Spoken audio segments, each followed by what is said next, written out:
a stay-at-home dad, watching Disney movies he never had. His daughter digs through all the VHS, crushing the classics in a princess dress. Informed like Scuttle, Kurt's got your ticket, making it real like Jiminy Cricket. Most are off the Captain Hook, but if the Tweedledum, he'll be taking more shots than Bambi's mom. Leaves him raised like Simba, or cracked like the beach dishes. He'll show you a whole new world, you won't need 3 wishes. Stay at home, Disney Dad.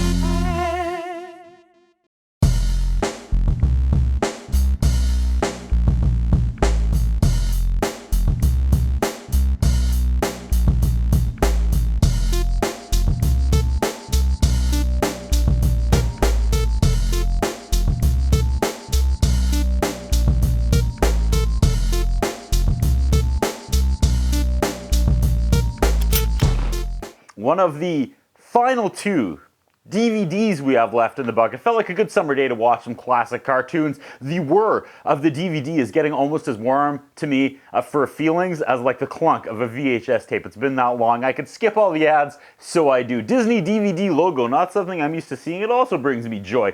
Bring on the old-timey goodness, the magical express memories, those shorts, watching these in the resort lobbies. Okay, Mickey's trailer is up first. He walks outside, runs his hands together, and his house transforms into a trailer. Goofy hooks it up in his car and he pulls away dragging it, and it's revealed that Mickey lives at the dump. That's really funny. My astute daughter says, if I were Mickey, I wouldn't let Goofy drive. Mickey in the trailer is cooking and he calls a cow up to the side of the trailer and he leans out and milks it. That's good stuff. An alarm clock wakes up Donald and lets go. He's groggy and angry and so relatable. He gets up, he has a bath on this traveling, transforming house trailer. Pervert birds come and gawk at him and he covers himself with a towel. Why? Mickey has made breakfast and Goofy gets out of the moving car, goes into the trailer and eats with them as his car drags the trailer through a closed road because there's no driver. They eat corn on the cob and Goofy electrocutes himself and it turns his corn on the cob into popcorn, and that's a funny gag I've never seen before or since. Suddenly they all realize no one is driving the car and Goofy hops back in right before disaster, but disaster happens anyway and the trailer gets unattached. And they go their separate ways. Then they reattach right at the end of the trip, and everyone is okay. And this is kind of like the Mickey and Minnie ride in World and Land. Not really, but kinda. Up next, no sail. We get Donald and Goofy getting a sailboat. They're renting it. There's a little box in the middle of the boat that asks for 5 cents. And when they put a 5 cents in, the sail pops out and they're off. But the sail retracts after a few seconds. It needs another 5 cents. Then another. This is good stuff. Great social commentary even back then. Passage of time, and now they're stuck out in the sea. They're dying from dehydration because they're out of nickels. Goofy is so dumb he starts drinking the seawater, and Swerve, he goes, needs more salt, and adds salt. That sounded like Barney.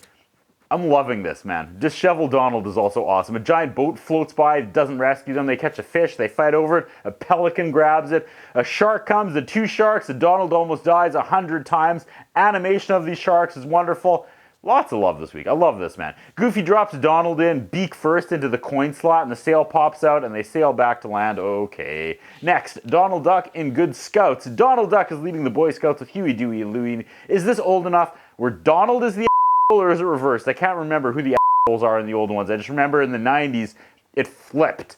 I think Donald is the jerk in these old ones. We'll see. Donald gets an axe. He wants to cut down this giant tree, but there's a sign that tells him he can't because it's a petrified tree. Oh, Donald, you go and bust your wrists. A whole lot of nothing as Huey, Dewey, and Louie try to help Donald, but Donald has to do everything his way, and he always ends up f***ing it up. No one is actually dragging anyone in this short. It's just Donald's bumbling over and over. He covers himself in ketchup as a joke and pretends it's blood, and the kids go and get the first aid kit and they make him into a mummy, and then he falls and he lands in honey and a bear comes. Is it poo? No, it's a killer bear. The kids leave Donald to die, and that was kind of amusing. The bandages are over his eyes so he can't tell what's happening. The bear starts licking his feet and he thinks it's his nephews.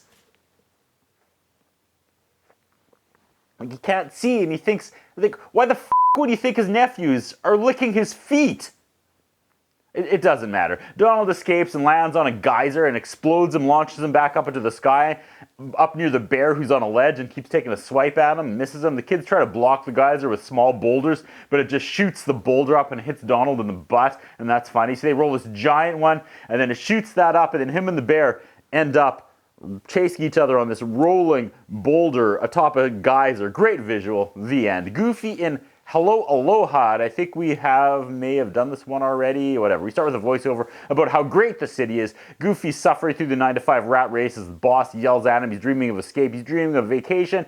He's dreaming of Hawaii. And then he goes. Is it a daydream? I don't know. He throws his wallet on the beach and a bunch of the locals dive on it and fight over his few bucks. Not a good representation of the proud Hawaiian folk. Now we just have some music and a montage of Goofy enjoying Hawaii. He gets a message in a bottle though, floats up, and it's from his boss, and it says he's fired, and that's funny. I want to get fired like that one day. He builds a house of hay, and the tropical rain goes right through it and soaks him. He should build a house of sticks next. Instead, he makes a grass skirt and hula dances. He paints and he writes a novel. He's living his best life. My daughter says, this is one of the boringest ones yet. All right, they're at a luau, and he's eating pineapple. This feels just like a giant commercial for traveling to Hawaii. He pervs at a Polynesian woman as she dances for him. Hey now. The locals, though, suddenly are like, let's sacrifice this idiot to the volcano gods. He screams, aloha, as they toss him in the volcano, and it explodes, and he climbs out, and he's covered in third-degree burns, but he's alive, so he's okay, I guess. Back to Donald Duck in Old Sequoia. That's what this is called. Okay, beavers are cutting down a forest while Ranger Donald sleeps. His boss calls and he's losing too many trees out there. Get out there and murder those beavers, Donald. Old Sequoia is the giant tree he needs to protect. That's the showcase. There's like primitive Chip and Dale, these characters. Definitely a blueprint for these characters. The giant tree, as I mentioned, is called Old Sequoia, and they start chopping it down. Donald sticks a shotgun right in their little faces, and that's funny to see in a cartoon, like just steel against skull. Oh, geez. Some people pay good money for that, Donald. Oh, that's sawdust. I thought it was. It doesn't matter. Okay. Not Chip and Dale continue to screw with him as they try to topple Old Sequoia. Donald tried to put the tree back together with like popsicle sticks, and the boss calls and asks if Old Sequoia is okay just as the tree topples into the like house, into the river with Donald in it, and he gets another underwater phone call. It's his boss. He's like, "You're fired!" Good stuff. Back to Goofy, How to Ride a Horse. We start with 2 minutes of a still shot of like an animated book, and then they quote, "The outside of a horse is good for the inside of a man." Okay, sure. Definitely not the other way around. We see how liver gets bounced around when a man rides a horse. Gross. Enter Goofy, and the narrator says he's well groomed, and funny how that word aged poorly. Okay, Goofy's gonna ride a horse. This is just the contrast between the good things the narrator's saying and how Goofy's f***ing it all up. The horse trips him and he gets his head stuck in a ladder. That looked awesome. But yeah, it's just that joke over and over until it ends. Back to Donald and Trailer Horn. We start with a face in the tree, like Game of Thrones. Inside the tree is Chip and Dale. They find large duck prints, and they know, you know who is lurking around, and we definitely have done this one before, not too long ago. I can't remember how it goes. I just remember it gets really dark at one point. But let's continue.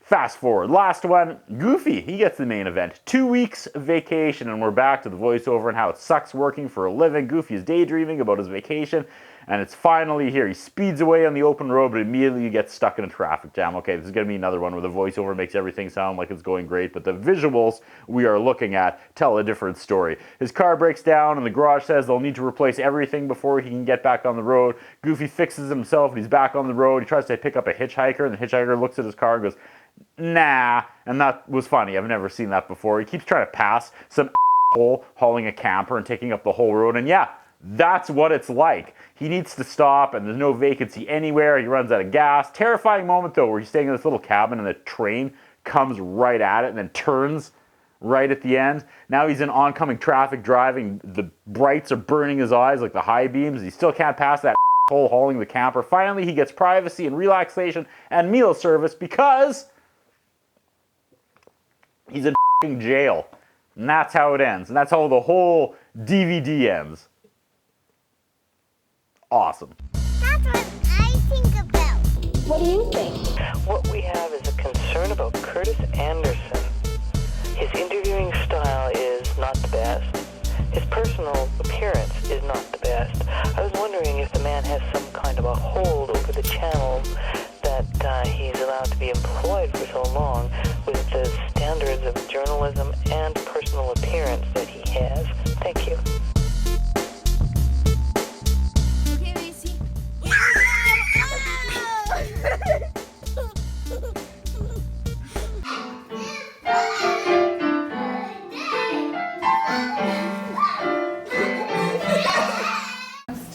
from the block.